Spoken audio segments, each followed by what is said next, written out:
chào các anh chị, mến chào các bạn. Chúc anh chị cùng các bạn một ngày nghỉ cuối tuần vui vẻ và hạnh phúc. Thì hôm nay Huệ đến với chúng ta có một cái chủ đề, đó là chúng ta đang muốn hỏi rằng cái người bạn đang nghĩ đến, họ quan tâm đến người cũ và bạn ra sao. Có nghĩa là chúng ta đang thấy rằng trong cuộc sống của chúng ta thì bất kỳ ai cũng như vậy, chúng ta vẫn có người cũ. Người cũ ở đây có thể là một mối quan hệ, có thể là một người có tình cảm thôi, hoặc có thể là một người đã có cái sự gắn kết và có cái sự cam kết rồi. Thế thì người cũ của họ có còn có cái mối quan hệ yêu thương không? Và họ có yêu bạn hiện tại như thế nào? Và hành động tiếp theo của họ ra sao? Thì chắc chắn rằng các bạn cũng muốn biết, đúng không? Thế thì hôm nay Huệ sẽ trải bài với chúng ta như vậy nhé. Đây là dành cho những người mà có đang cái mối quan hệ của chúng ta nó chưa có một cái sự rõ ràng chắc chắn lắm. Đấy, mà thực sự là chúng ta chưa có cái gì gọi là chắc chắn ở đây cả. Bởi vậy mà trong cuộc sống của chúng ta thì chúng ta luôn có những cái câu hỏi rằng người cũ của họ như thế nào, và chúng ta thấy rằng họ có còn yêu người cũ hay không, hay là mối quan hệ giữa họ với người cũ nó có còn vương vấn gì hay không. Thì đấy là những cái câu hỏi của cái người hiện tại, đúng không các bạn? Thế thì hôm nay chúng ta sẽ cùng trải bài nhé. Thế thì Huệ có một cái hôm nay có một cái sự lựa chọn cho các bạn bằng một cái bộ bài này để cho các bạn chọn cho nó dễ nhé. Huệ sẽ nhúc bất kỳ đó người cũ của họ, và đây có hai tụ 1 và tụ 2 các anh chị nhé. Tụ 1 và tụ 2, hôm nay có 2 lá bài để các anh chị chọn tụ cho nó thật sự là rõ ràng. Tụ 1 là Quy Rô, tụ 2 đó là 7 Bích. Đây chỉ là một cái năng lượng để chúng ta chọn tụ thôi nhé, chứ nó không có ý nghĩa gì đâu các anh chị nhé. Không có ý nghĩa gì đâu, bởi vì cái lá bài Huệ để cho nó khác biệt thôi mà. Đó. Thế thì trước hết là các anh chị tụ 1 nhé. Huệ mến chào các anh chị tụ 1. Đó, các anh chị chọn cái đây thì Huệ sẽ trải bài của các anh chị luôn nhé. Mến chào các anh chị tụ 1 của chúng ta với câu hỏi rằng người bạn đang nghĩ đến chính là người yêu của bạn nhé. Người yêu của bạn có còn yêu người cũ không? Và mối quan hệ giữa họ với người cũ là như thế nào? Và hiện tại bây giờ họ có yêu bạn, dành tình cảm cho bạn ra sao? Cũng như là hành động của họ tiếp theo là như thế nào các anh chị nhé. Đó. Cái người cũ thì chúng ta có cái vô vàn người cũ mà. Vô vàn người cũ. Nhưng cái người mà để sâu đậm nhất trong lòng của họ thì chúng ta cũng cần có một cái quan tâm đến. Check năng lượng của các anh chị đã nhé.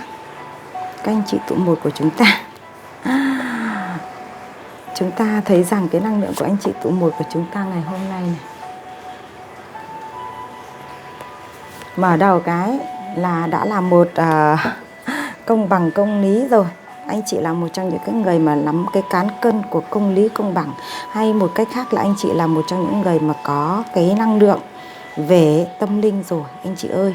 Bởi vì lá số 11 là lá số liên quan đến rách tịch, có nghĩa là liên quan đến cái linh hồn mà chúng ta đã có một cái gọi là thực thi theo nhân quả. Các anh chị là những người mà mang cái giá trị nhân quả trong tâm của các anh chị rất cao, thực thi nhân quả, hướng theo nhân quả và hành động nhân quả đó. Và bên cạnh lá rách tịch nó lại còn lá giờ Hermit nữa. Chính cái con đường các anh chị đang đi đó chính là đang soi sáng các anh chị để tìm ra cái con đường hành trình của các anh chị. Giờ Hermit là chính là một người thầy tu. Năng lượng của anh chị ở đây đã đến cái lúc mà các anh chị đã có hoạch định cho mình một con đường đi rõ ràng. Đấy, con đường đi này là con đường đi mang tâm thức của anh chị trở về cái nơi mà các anh chị có cõi sáng này các anh chị nhé. Đó, bởi vậy mà 2 lá bài này nó xuất hiện ngay thì cái năng lượng của anh chị là năng lượng tâm linh, năng lượng có một cái sự thức tỉnh, và năng lượng có cái giá trị mang liên quan đến sự hành trình đi về với cõi sáng rồi anh chị ạ. Thế trong cuộc sống thì các anh chị vẫn có những cái lúc mà các anh chị vẫn có sự đấu tranh. Cái sự đấu tranh của cái 5 gậy này có nghĩa là đấu tranh giữa cái lý trí với lại cái linh hồn của chúng ta ấy. Thì các anh chị hay có sự đấu tranh đó. Bởi vì khi chúng ta được thức tỉnh thì cái lý trí của chúng ta chính là cái phần con người của chúng ta, nó sẽ tìm cách để nó kìm lén cái linh hồn đó, nằm bên trong, yên trong nó. Thế nhưng các anh chị biết được là nó đã có một cái sự thức tỉnh từ trong thì nó sẽ phải bùng lên thôi. Đây, đấy sự đấu tranh. Rất nhiều người đang có cái sự líu xuống, nhưng cái sự bùng lên thì vẫn cứ phát triển. các anh chị nhé. Và các anh chị nhìn thấy đây, các anh chị sẽ nhìn thấy ra xa xa của các anh chị nó có những cái giá trị mà các anh chị tuy rằng con đường đi của anh chị nó không bằng phẳng, nó có những lúc mà nó đã có thể nó che kín cả cái lối đi của các anh chị, nhưng các anh chị vẫn hướng đến và vẫn phát triển, vẫn bước đi mà không bị gục ngã các anh chị nhé. Đây chính là 10 kiếm, nhưng 10 kiếm này là 10 kiếm để các anh chị đứng lên để đi chứ không bị gục xuống. Cho dù bầu trời của anh chị ở phía trước đã có sự che lấp bởi những con quạ, bởi những cái bóng tối đây, nhưng các anh chị vẫn bước đi và anh chị chuyển hóa để trở thành một ông vua kiếm. Ông vua kiếm đó chính là một con người đầy trí tuệ, đầy kiêu hãnh và đầy tự tin các anh chị ạ. Bởi vậy mà cái con người mà chúng ta được cái sự thức tỉnh chuyển hóa này thì cái năng lượng của anh chị rất là tuyệt vời.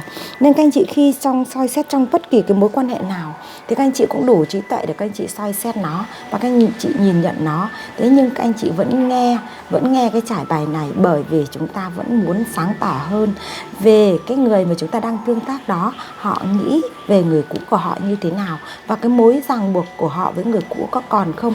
Chúng ta chú ý cho Huệ là chúng ta ràng buộc về trên giấy tờ pháp luật không phải là cái cốt lõi. Cái cốt lõi của chúng ta là có cái sự linh hồn nó ràng buộc nhau. Linh hồn nó vẫn còn có cái sự một là trả nghiệp, hai là duyên với nhau, nghiệp và duyên. Đấy. Thì chúng ta thấy rằng nếu như chỉ trả nghiệp thôi thì chúng ta gọi là gắn kết để mà trả hết cái nợ với nhau. Nhưng nếu nó là cái duyên của nhau thì chúng ta sẽ đồng hành cùng nhau nhiều hơn. Cho dù chúng ta có cắt đứt ở trong cái mối quan hệ, ở cái liên quan đến pháp luật, liên quan đến cái giá trị mà chúng ta gọi là con người ta thực thi ấy. Nhưng cái linh hồn thì nó đâu có thực thi giống con người đâu các anh chị. Đó, thế thì càng được hiểu sâu về tâm linh, càng được hiểu sâu về cái giá trị trong cái con người của chúng ta thì chúng ta càng có cái tầm sâu hơn để chúng ta nhận biết về mối quan hệ các anh chị nhé. Thế thì năng lượng của các anh chị như vậy thì bây giờ hỏi một câu hỏi rằng người ở đây chính là cái người mà các anh chị đang nghĩ đến trong cái mối quan hệ của các anh chị, có thể là người yêu hoặc là người bạn hoặc là có thể là đã là cái người vợ chồng của các anh chị rồi, thì họ có mối quan hệ với người cũ, họ còn hướng về người cũ hay không nhé. Đấy. Và họ có mối quan hệ với người cũ như thế nào, họ có mối quan hệ với người cũ như thế nào.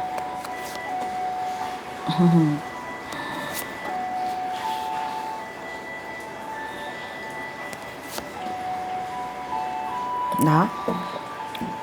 Thì họ nhìn thấy rằng cái người các anh chị đang nghĩ đến ấy, họ có nghĩ về người cũ hay không.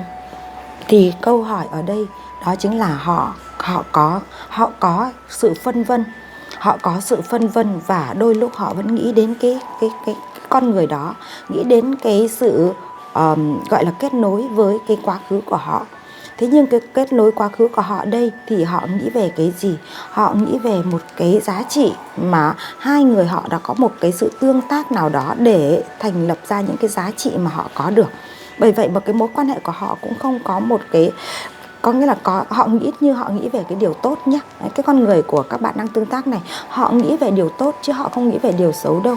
Và ở đây mình nhìn thấy rằng họ có sự phân vân đấy. Đôi lúc họ vẫn nghĩ đến những cái điều tốt mà cái người cũ đó mang lại cho họ đấy. Bởi vậy mà họ vẫn có, đôi lúc họ vẫn có cái sự sẻ chia. Sự sẻ chia ở đây thì Huệ thấy rằng cái sự sẻ chia này, nếu như các anh chị nào mà chúng ta chưa được thức tỉnh như thế này thì các anh chị thấy rằng tức tối chúng ta không có một cái sự đã đến với người mới rồi mà vẫn còn liên hệ với người cũ để mà sẻ chia gì nữa. Nếu như thế thì chúng ta không chấp nhận. Nhưng các anh chị ơi, nếu chúng ta đã là người thức tỉnh rồi, con người của chúng ta đang tương tác đó là một cái người mà chúng ta thấy rằng người ta có cái tình, một cái giá trị mà người ta gọi đó là cái tình cảm. Nó mang cái tính chất mà người ta chỉ nhìn thấy vẻ đẹp, người ta chỉ nhìn thấy cái đẹp, người ta không nhìn về cái quá khứ nhiều. Thì họ chính là con người mà đã có một cái sự bao dung trong cái cuộc sống của họ rồi. Họ đã có sự phát triển về cái giá trị tâm thức của họ rồi. Thì mình phải mừng cho họ về điều đó. Và họ muốn sẻ chia là họ đang muốn thực sự là nếu như cái người cũ của họ có những cái gì đó mà họ có thể giúp được thì họ sẵn sàng giúp, và họ sẽ mang lại cho người cũ đó những cái điều kiện hoặc là những cái giá trị chia sẻ để giúp cho người ta cũng có cái hướng đi tốt hơn. Vậy cái tấm lòng của cái người mà các bạn đang tương tác thật sự là chân quý luôn. Bởi vì sao họ lại có được cái điều đó, thì mình nhìn thấy rằng chắc chắn rằng họ đã có một cái giá trị bên trong của họ đã được nâng cấp.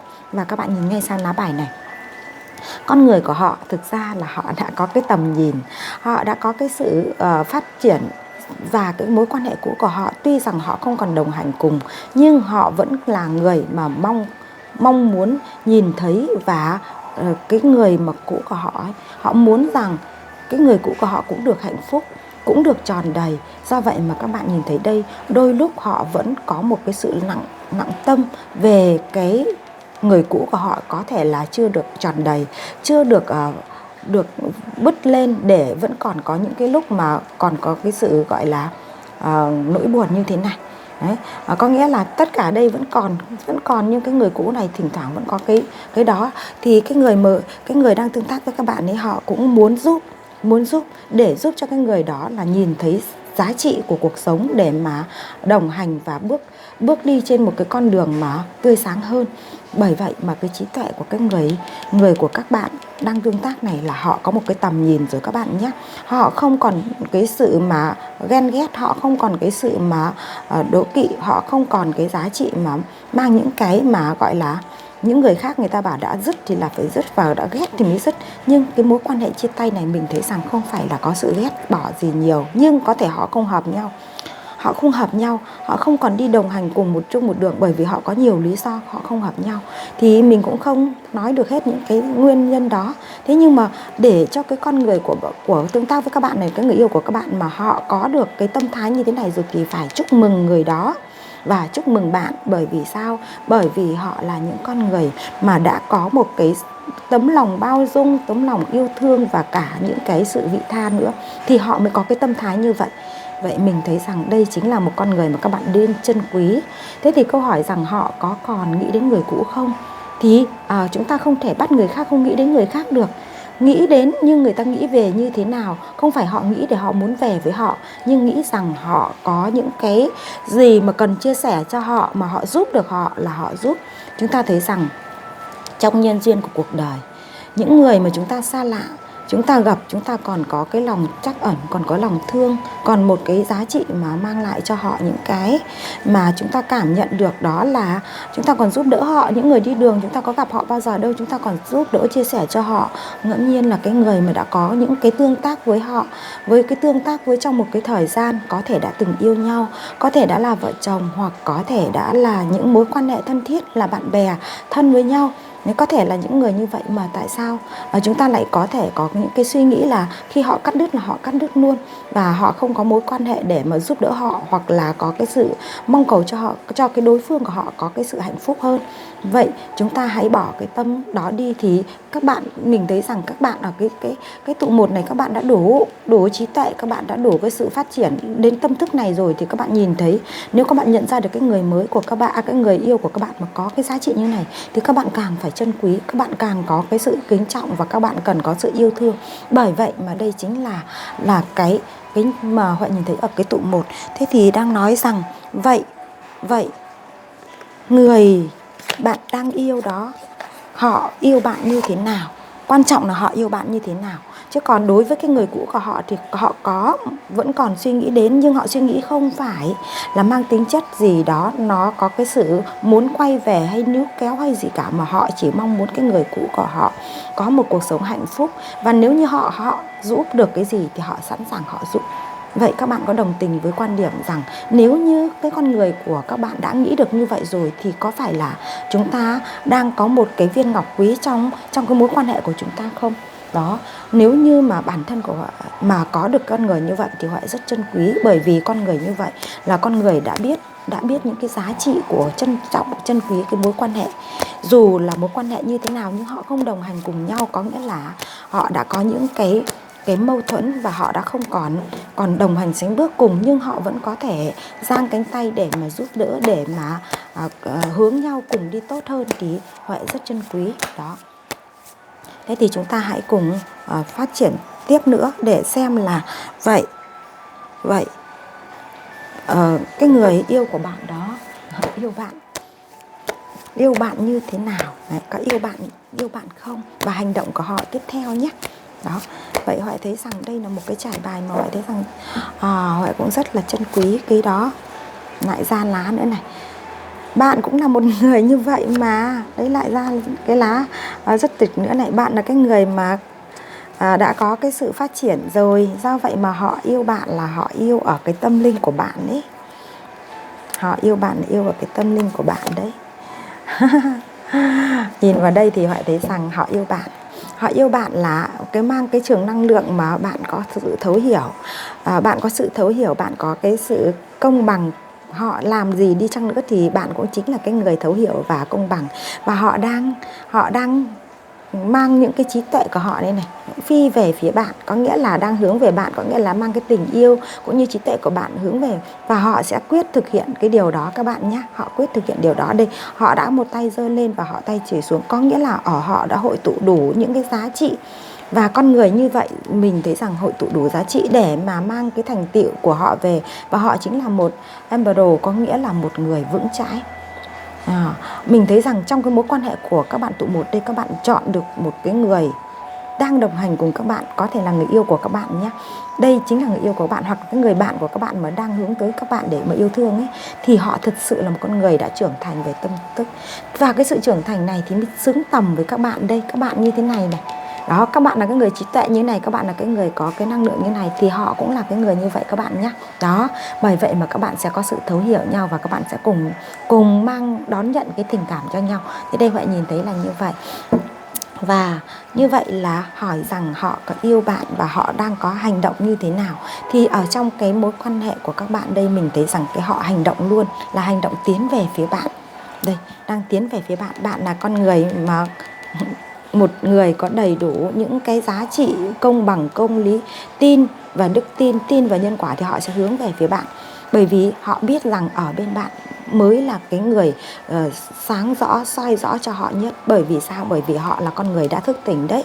Và khi họ thức tỉnh thì họ cần tìm con người cũng thức tỉnh giống họ. Đấy, hai bạn như thế này để chúng ta cùng đồng hành với nhau, để cùng là một trong những người mà mang lại những cái giá trị không phải cho chính cái mối quan hệ của các bạn đâu, mà cho cả cái sự phát triển của cả cộng đồng sống của các bạn nữa. Bởi vì sao Huệ nhìn thấy cái điều này?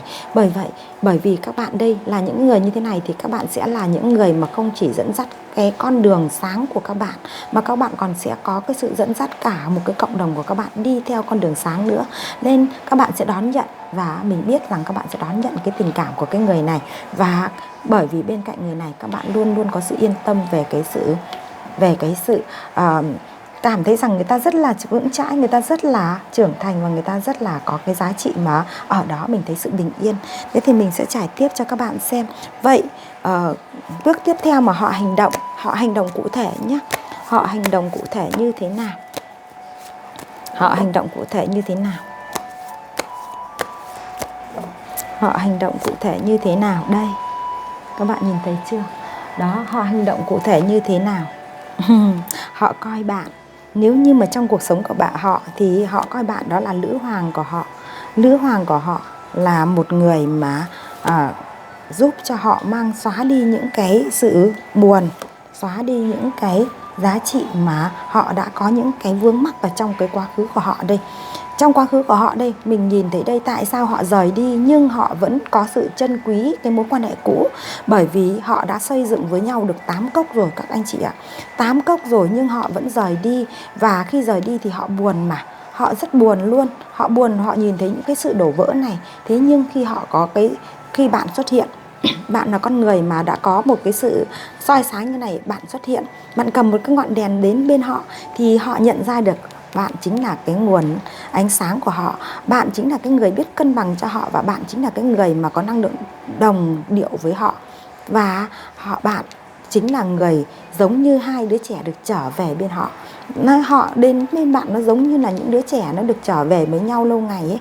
Nên họ rất là bình yên, họ rất là vững chãi. Và họ cảm thấy rằng họ là một cái nơi, cảm thấy rằng bạn là cái nơi để họ muốn đến để mà buông đi những cái nỗi buồn của họ trong quá khứ này. Và chính bạn đến đã giúp cho họ buông được nhé các bạn nhé. Đây, họ sẽ thay bằng 5 cốc này, nhìn vào cái này thì họ sẽ trao cho bạn một cốc đầy yêu thương, sự hòa bình, sự trân quý và mang lại cái giá trị tốt đẹp như thế này. Đó.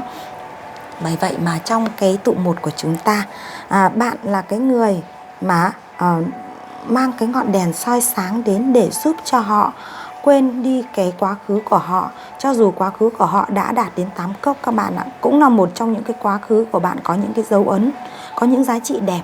Thế nhưng họ đã không còn đồng hành cùng, bởi vì con người của chúng ta sinh ra, chúng ta không phải là sinh cùng ngày, cùng tháng, cùng năm. Chúng ta gặp nhau, chúng ta cũng chỉ đi với nhau trong một chặng đường nào đó thôi, rồi chúng ta lại mất đi có thể mất trong cái cõi, người ta gọi đó là mất về cái giá trị mà chúng ta không còn đi cùng nhau nữa. Nhưng cũng có thể là những người đi cùng nhau nhưng mà mất cái ngày khác nhau. Như vậy các bạn cũng không có bao giờ đòi hỏi một mối quan hệ nào mà chúng ta gọi đó là mối quan hệ gọi là vững bền với chúng ta cả. Mà chúng ta hãy biết rằng chúng ta có duyên, chúng ta gặp và chúng ta đồng hành. Sau đó nếu chúng ta không còn đồng hành nữa, có người chúng ta sẽ còn đi đồng hành cùng với một mối nhân duyên khác, hoặc là với chính bản thân của mình. Chính bản thân của mình chính là một cái nhân duyên mà gọi là tri kỷ nhất của mình. Bởi vậy mà con người này, người ta đã nhận ra rằng cái mối quan hệ cũ của họ đã rời đi rồi. Nhưng lúc họ đang đau buồn thì bạn xuất hiện. Bạn là người mang lại cho họ cái sự bình an, bạn là người mang lại cho họ cái giá trị cân bằng, và bạn là người mang lại cho họ cái giá trị yêu thương một cách như là những đứa trẻ được trở về. Nên họ trân quý cái mối quan hệ hiện tại này. Và đây họ đang trao cái cốc tình cảm này cho bạn này nhé. Đó, bởi vậy mà chúng ta nói rằng cái nhân duyên của cái người yêu của bạn với cái người cũ này thì họ có như thế nào, thì họ có còn quan tâm đến không, thì Huệ đã trải hết cho các bạn rồi. Và các bạn phải nghe với một cái tư tưởng tư duy mà chúng ta là cái người thức tỉnh nhá, cái người chúng ta thức tỉnh nhá. Còn nếu chúng ta nghe với một cái tâm thái của một người chưa thức tỉnh thì các bạn đang nhầm với cái tụ bài số 1 này nhá. Còn chúng ta nói rằng với cái tụ bài số 1 này mà chúng ta nghe với một cái tâm thái chưa thức tỉnh, làm gì có chuyện cái người yêu của mình mà vẫn còn nghĩ đến người cũ với họ kia, thì các bạn chưa thức tỉnh các bạn nhá. Thì các bạn đang chọn nhầm tụ nhá các bạn nhá. Bởi vì năng lượng của các bạn là cái năng lượng này. Đấy, các bạn nghe kỹ cho Huệ nhá. Bởi vậy mà với cái nhân duyên này thì mình thấy rằng các bạn tụ 1 nên trân quý cái người mà đang là người yêu hoặc người bạn của các bạn đang tiến tới đấy, và đón nhận cái cảm xúc tình cảm này đi, để các bạn được đồng hành cùng nhau, bởi vì chúng ta có cái năng lượng mà tương đồng với nhau các bạn nhé. Thế thì đây là cái trải bài của cái người mà đang xem tụ 1 với mình, và những người có cái năng lượng tương đồng như vậy và có cái sự như vậy thì các bạn hãy bình luận ở phía dưới nhé. Thế còn nếu như các bạn muốn biết rõ hơn về cái mối quan hệ của các bạn một cách cụ thể, bởi vì đây là năng lượng chung, thì có những cái năng lượng mà nó trồi lên thì Huệ sẽ đọc, và các bạn sẽ nhận ra cái năng lượng của chính mình và cái mối quan hệ của chính mình. Còn nếu như các bạn muốn cụ thể hơn, các bạn hãy liên hệ và trả bài riêng với Huệ nhé. Huệ luôn luôn hoan hỉ với cái phí tùy tâm, các bạn cứ chia sẻ với Huệ đi. Thế còn bao nhiêu thì các bạn sẽ được đón nhận những cái thông điệp từ thông qua kênh của Huệ, thì các bạn sẽ đón nhận những cái thông điệp mà vũ trụ mang lại cho các bạn nhé. Cảm ơn các bạn tụ 1 rất nhiều, và hẹn gặp lại các bạn ở cái trải bài tiếp theo nhé. Bây giờ chúng ta sẽ chuyển sang các anh chị của tụ bài số 2 nhé. Các anh chị của tụ bài số 2 của chúng ta. Đấy. Các anh chị tụ bài số 2 chúng ta chọn 7 bích đây. 7 bích. Chúng ta sẽ cùng trải bài của các anh chị của tụ bài số 2 của chúng ta.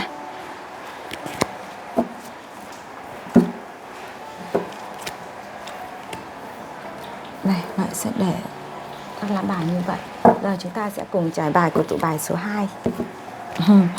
Mến chào các anh chị ở tụ bài số 2 nhé. Chúng ta sẽ cùng nhau đi check năng lượng của anh chị nào. Check năng lượng của các anh chị tụ số 2 nào.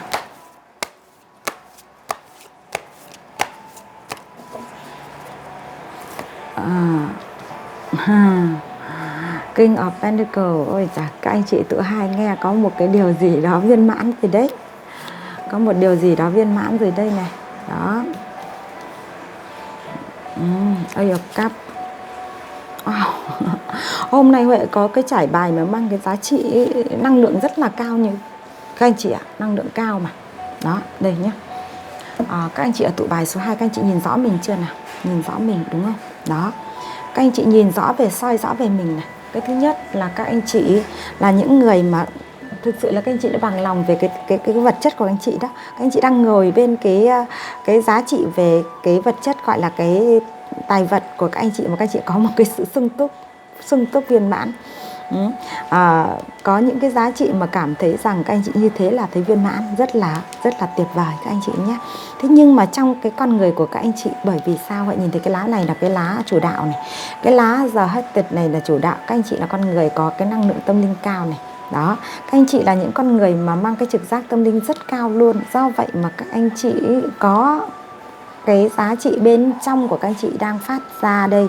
Đây cũng chính là 5 gậy, là cái năng lượng bên trong của các anh chị đang phát ra. Trong khi đó thì cái tính người của các anh chị là những cái bên ngoài nó đang muốn kéo lại để không cho cái anh này phát lên. Thế nhưng mà làm sao mà giữ được khi bên trong nó bùng, đúng không các anh chị? Đây, bên trong nó bùng thì nó phải tìm mọi cách để nó thoát ra thôi. Thì các anh chị là con người như vậy nhé. Và các anh chị trong cảm xúc của các anh chị luôn là một cái người giàu tình yêu thương, giàu cảm xúc, và là một con người có cái giá trị biết đong đầy trong cái cuộc sống của mình. Đó, nên các anh chị đến thời khắc này, mình nhìn thấy cái năng lượng của anh chị nó giống như là con người đang tĩnh tại, đang có một cái gì đó mà cảm nhận rằng các anh chị không có bàng quan đến những cái giá trị xung quanh mình nhiều, mà các anh chị đang soi vào bên trong cái bản thân của các anh chị để thấy được cái giá trị của mình bên trong nó đang phát triển. Và không phải các anh chị ngẫu nhiên các anh chị có được cái giá trị này đâu, bởi vì các anh chị cũng đã trải qua những cái lúc mà các anh chị cảm thấy rằng nó giống như là mình bị nổ tung cái đầu của mình ấy. Mình đã có trải qua những cái sự bất an, trải qua những cái mối quan hệ mà mang lại cho mình những tổn thương, và trải qua những cái cuộc sống mà mang lại cho mình những cái sự khó khăn vất vả. Thì xung quanh đây nó giống như là những cái bóng tối nó bao vây đến các chị, làm cho các anh chị nổ tung ra. Thế nhưng mà cái lúc mà chính các anh chị đã bị như thế này rồi thì các anh chị mới lại có một cái gì lộn ngược dòng lại để các anh chị thấu được giá trị bản thân mình. Và đây chính là những cái giá trị đường đời mà các anh chị cần đón nhận các anh chị nhé. Nếu các anh chị ở tụ 2 này chúng ta nghe thì chúng ta thấy rằng tất thảy những cái giá trị mà các anh chị được đón nhận nó mang lại cho các anh chị những sự khổ đau, những cái sự không như mong muốn, thì đó chỉ là những bài học đường đời các anh chị cần đi qua để các anh chị được thức tỉnh, thế thôi. Bởi vậy mà vậy nhìn thấy ở các anh chị nó là như vậy. Thế thì bây giờ với cái năng lượng của các anh chị như trên thì cái mối quan hệ trong cái tình cảm của các anh chị, đó là một cái người mà các anh chị đang yêu, hoặc là các anh chị đang tìm hiểu, hoặc là có thể là vợ chồng của anh chị rồi, thì họ có nghĩ đến người cũ của họ không? Người cũ ở đây là cái người mà vậy nói rồi, nó người cũ thì ai chả có người cũ, nhưng cái người cũ mà người ta có cái sự nặng tâm nhất đấy, thì chúng ta đang muốn tìm hiểu cái mối quan hệ của họ. Đó, thì người cũ nói về người cũ thì ai cũng có mà, đến bản thân chúng ta cũng có người cũ mà, đúng không các anh chị? Thế nhưng bản thân chúng ta có nhớ đến người cũ hay không thì chúng ta biết, chúng ta không phải hỏi, nhưng mà mình đang muốn hỏi cái người mà bạn của chúng ta ấy nhé, họ có nhớ đến người cũ không? Họ có nhớ đến người cũ hay không?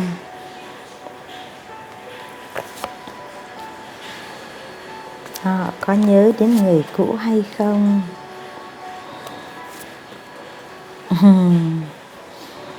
Nói rằng họ có nhớ đến người cũ hay không thì họ có nhớ cái người cũ của họ, nhưng cái người cũ của họ đã là quá khứ của họ rồi. Đây chúng ta nhìn đây là tương lai của họ này, còn về đây hết đây là quá khứ của họ này, còn đây là hiện tại của họ này.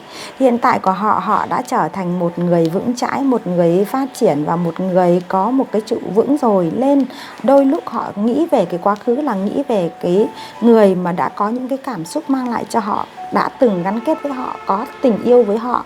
Mà cái tình yêu này của họ là cái tình yêu mà có cái sự gọi là tình yêu cân bằng nhé các anh chị nhé. Đấy, và họ có nghĩ đến, họ vẫn nghĩ đến một chút thôi, nhưng cái sự nghĩ đến này nó mang lại cho họ cái cảm giác đó là họ trân quý cái cũ của họ thôi, họ trân quý cái cũ của họ thôi, chứ họ không có mong muốn là kết nối gì lại đâu nhé các anh chị này. Đây nó ra cái lá bài là họ có nghĩ, nhưng cái con người này thì rất là vững chãi, họ nghĩ về cái quá khứ của họ, họ trân quý nó. Như vậy con người này không có gì để mà gọi là mong muốn về cái khứ cả. Còn đây là hiện tại của họ, họ đang ngồi ung dung, họ đang hướng về họ chính trong sống trong hiện tại. nhưng họ có một cái tương lai của họ đây. Họ biết tầm nhìn, họ có cách nhìn xa, nhìn rộng, và họ có một cái định hướng cho họ là tiến về phía trước. Đây, đang hướng về phía trước, chứ không phải nhìn lại phía sau để mà líu kéo hay là làm gì cả. Họ hướng về phía trước và họ thay đổi. Đây là một lá thay đổi các bạn này. Họ thay đổi để họ phát triển thành một con người mới hoàn toàn, mà họ không có mong muốn là quá khứ của họ để họ lấy lại nữa. Đó, bởi vậy mà bạn yên tâm nha. Họ bảo họ có nghĩ đến không thì họ có nghĩ. Còn cái người mà không nghĩ đến thì chắc chắn rằng cái quá khứ của họ chả có cái gì để cho họ cần phải nghĩ cả. Hoặc là họ là một người quá vô tâm. Thế thì chúng ta đang có một cái người có tâm đang tương tác với một người có tâm, là người ta đã trưởng thành, người ta đã vững chãi, nhưng thì đôi lúc họ nghĩ về cái quá khứ của họ, là cái người cũ của họ cũng đã có những cái cảm xúc cân bằng, có một mối quan hệ có thể là đẹp. Đó, có thể là đẹp, nhưng bây giờ họ không đồng hành cùng nhau nữa, họ không sánh bước cùng nhau nữa, bởi vì có lý do nào đó thì chúng ta không hỏi lý do, chúng ta chỉ biết rằng họ có nghĩ. Nhưng cái nghĩ của họ đó là liên quan đến cái giá trị về cái tư duy của họ thôi, chứ họ không phải có mong cầu, mong ước gì để quay lại cái quá khứ này cả, mà họ đang tiến lên vào nơi này, là nơi giúp cho họ gọi là tái sinh lại, giúp cho họ trở thành một con người hoàn toàn có cái năng lượng tốt hơn, năng lượng đẹp hơn và năng lượng phát triển hơn. Đó, các bạn nhìn thấy chưa? Thì cái người tụ 2 ở đây, vậy nhìn thấy rằng các bạn đang là những cái người đang được tương tác với con người này, thì các bạn thấy rằng họ là một con người vững chãi lắm. Một con người vững chãi như vậy thì các bạn cũng không lo rằng họ có một cái mối quan hệ gì nó không theo định hướng của họ đâu, mà họ làm chủ họ đấy. Họ làm chủ họ luôn này. Đó, họ làm chủ họ luôn, chứ chẳng ai có níu kéo được cái con người này cả. Không ai níu kéo được. Thế còn khi họ có nghĩ đến người cũ với một cái tâm thái là trân quý cái mối quan hệ cũ, bởi vì mối quan hệ cũ cũng đã có những cái cảm xúc, có những cái tình cảm cân bằng với họ, cũng có cái giá trị yêu thương một cách chân thành với họ. Thế nhưng do một nguyên nhân lý do nào đó họ không đi cùng nhau nữa và họ đã dừng lại. Khi dừng lại thì họ chỉ là nghĩ đến cái sự trân quý cái mối quan hệ đó thôi, chứ họ không có một cái sự oán trách hoặc là muốn níu giữ, lôi kéo hoặc là làm gì cả. Đấy các bạn nhé. Vậy cái tâm thái của một người như vậy thì các bạn thấy rằng họ quá trưởng thành rồi. Đấy. Và họ quyết định cái hành trình của họ. Họ quyết định cái hành trình của họ đi đến phía trước, và họ tái sinh trở thành một con người mang lại cái năng lượng tốt đẹp như trên. Thế thì bây giờ hỏi rằng cái quan trọng nhất là cái mối quan hệ của bạn với họ ấy là như thế nào nhé. Mối quan hệ của bạn với họ là như thế nào? Họ có tình yêu với bạn ra sao? Họ có tình yêu với bạn ra sao nhé. Đó, đây. Họ có tình yêu với bạn ra sao? Họ có tình yêu với bạn ra sao? Trời, ra những bài đẹp quá trời luôn nè. Họ có tình yêu với bạn ra sao? Mình nói rằng cái con người mà các bạn đang tương tác ở trong tụ 2 này, các bạn được tương tác với một con người, người ta rất mạnh mẽ, rất quyết đoán và cũng rất là con người trí tuệ luôn. Họ sung túc ngay trong cái cuộc sống của họ rồi, nên họ không có cái sự bận tâm quá về cái quá khứ của họ đâu. Họ chỉ nghĩ rằng chính quá khứ của họ đã làm nên con người của họ, và họ sẽ là một người chuyển hóa. Đây, sự chuyển hóa này trở thành con người hạnh phúc trong chính thân tâm của họ, và họ đang muốn hướng tới một gia đình, một cái sự trọn vẹn cả về tài chính, cả về tinh thần các bạn này. Và cái hành động của họ rất là nhanh luôn nhé, họ có hành động này. Nhưng trong mối quan hệ của các bạn này, tụ 2 này, mình thấy rằng nó có khoảng cách đấy. Có khoảng cách. Các bạn đang yêu một người ở xa các bạn, hoặc là đang yêu một người có một cái khoảng cách này có thể là về cái vị trí thì là rõ ràng rồi, nhưng mà về cả cái khoảng cách, về cái người ta gọi là tuổi tác, hoặc là về cái vị trí, về cái năng lượng ấy nhá các bạn nhá. Đấy, các bạn thì là cái người có năng lượng về tâm linh, thế nhưng con người này thì người ta lại có cái sự vững chãi về vật chất. Đấy, họ có cái kinh tế cũng như là vững chãi về vật chất sung túc trong cái cuộc đời của họ. Đó, thì họ đang có một cái hành động rất là nhanh để hướng tới một cái gia đình hạnh phúc, và họ là cái người sống bên cái sự hạnh phúc đó. Đấy, thì bây giờ họ đang làm gì? Họ đang có cái sự suy nghĩ lên có hành động nhanh hay không, bởi vì cái con người này thì đến với bạn thì họ đã có sung túc đầy đủ về cái giá trị vật chất rồi các bạn nhé. Đó, họ có vật chất tương đối.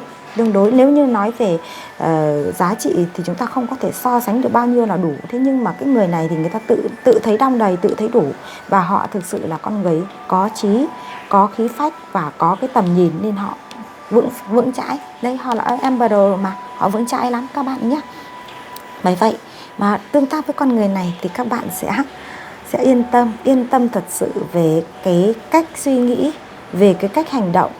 Chỉ còn hỏi rằng bạn có đủ để là bến đậu cho họ hay không, đủ để họ lựa chọn hay không, thì Huệ chưa nhìn thấy cái ở đây để Huệ trải tiếp. Vậy trong tình cảm của hai bạn nó như thế nào nhé. Đó.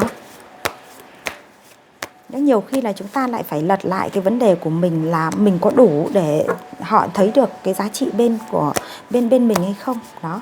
Thì cái điều đó là cái điều quan trọng nhé các bạn nhé. Chúng ta hãy nhìn vào chính bản thân mình. Nếu khi chúng ta đủ thì chúng ta sẽ là cái người mà họ chọn. Còn nếu như chúng ta mà chưa đủ, chúng ta lại phải quay trở lại để chăm sóc mình cho nó đầy đủ. Đó. Nhìn thấy đủ.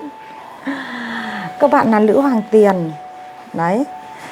Và họ đang ngắm nghía, họ đang muốn trao cho bạn đây. Đấy, muốn trao cho bạn một ngôi nhà, một cái giá trị, và họ mang cái cốc tình cảm đến với bạn rồi đây. Đó. Và họ cùng bạn sẽ xây dựng. Thế thì chúng ta hỏi là bạn còn đủ. Huệ có một cái